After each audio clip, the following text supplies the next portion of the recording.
안녕하세요. 네, 여러분들과 식품위생학을 같이 공부하게 될 김지연입니다. 자, 여러분들 이제 41회 영양사 시험 대비를 하기 위해서 우리가 이 자리에 모였는데요. 식품위생 과목 같은 경우는 이제 여러분들도 아시듯이 마지막 2교시에 나오는 과목입니다. 그래서 2교시의 과목들이 좀 꽤 되는 편이죠. 5과목이나 되거든요. 뭐 다른 데도 마찬가지긴 하지만 급식하고 이제 위생이 따로 나오는 게 아니라 이제 예전에는 위생이 단독으로 해서 20문항 이렇게 출제가 됐다면 지금은 급식, 위생, 법규 이렇게 세 가지를 합쳐서 60문제가 출제가 되죠. 네. 자, 근데 이 60문제가 출제되는데 뭐 위생은 뭐 한 15문제 가량 이렇게 출제가 된다라고 생각하시면 될 것 같습니다. 자, 그러면 뭐 여러분들도 알고 있듯이 2교시가 100문항이 출제가 되죠. 이제 그 100문항이 출제가 되는데 실제적으로 뭐 시험 보는 시간은 85분가량. 그래서 이것도 마찬가지로요. 문제가 되게 단순하게 나와요. 그러니까 위생은 정말 단순합니다. 네, 문제 위생은 단순하게 나와요. 그러니까 막 되게 복잡하거나 뭘 응용하거나 이런 것은 거의 나오지를 않고요. 그러니까 이제 마지막 같이 보는 뭐 급식이나 위생이나 법규 중에서는 위생과 법규는 거의 그대로 나온다라고 보시면 되겠고요. 그다음 이제 급식만 약간 응용 문제 이런 것들이 조금 나오는 편이고 위생은 그냥 있는 것 그대로 나온다라고 생각하시면 돼요. 그 다음에 뭐 우리가 또 앞에 오전에서 같이 공부했던 생리학이나 생화학처럼 이렇게 되게 이해를 요하는 과목도 아니에요. 그러니까 위생은 정말 그냥 단순 암기가 많은데요. 이 단순 암기 중에서도 이제 여러분들이 어떻게 식품위생을 공부하면 좋을지, 어떤 방향으로 공부해야 될지 그런 것들의 방향을 제시해 준다라고 생각하시면 되겠고요. 여태까지 이제 이렇게 문항수는 바뀌었지만 어떻게 됐든 나오는 것들은 변화가 없기 때문에요. 대체적으로 어디에서 좀 더 많이 나오고 덜 나오는지 이제 그런 것들을 좀 더 설명해서 중요한 부분은 더 강조해서 이제 수업을 진행을 할 겁니다.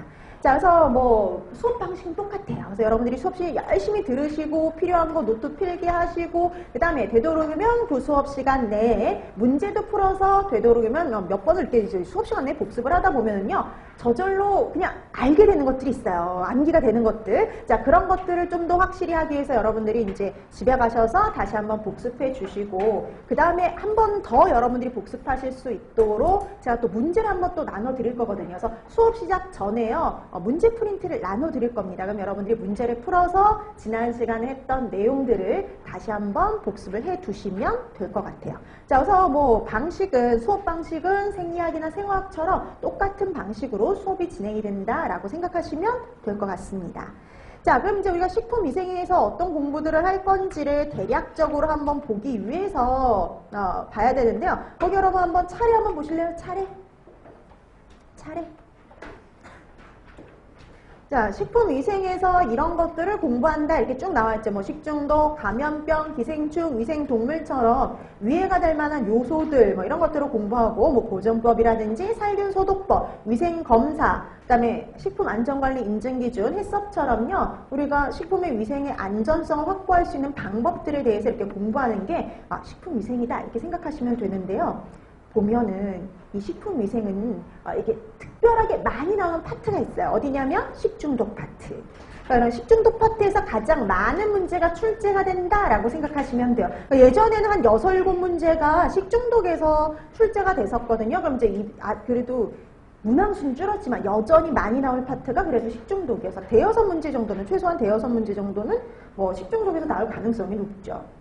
그 다음에 감염병인데 이 감염병이 한두 문제 정도 나와요. 옛날에 20문제일 때 한두 문제 정도 나왔거든요. 그럼 여전히 비슷하겠죠. 한 문제 정도. 기생충과 위생동물은 합쳐서 한 문제 정도. 이제 왜 예전에는 얘네들이 합쳐서 한두 문제였으니까 이제는 3, 4장 합쳐서 한 문제 정도라고. 여러분 왜냐면 이 위생동물 파트는요. 어떨 때는 나오지만 어떨 때는 아예 시험 문제가 출제가 안 되는 해도 있어요. 그래서 여기는 가볍게. 그 다음에 변질과 보존도 뭐 한 문제 정도, 살균소독도 한 문제 정도, 그 다음에 뭐 첨가물 같은 경우도 한두 문제 정도, 이 정도밖에 안 나와요.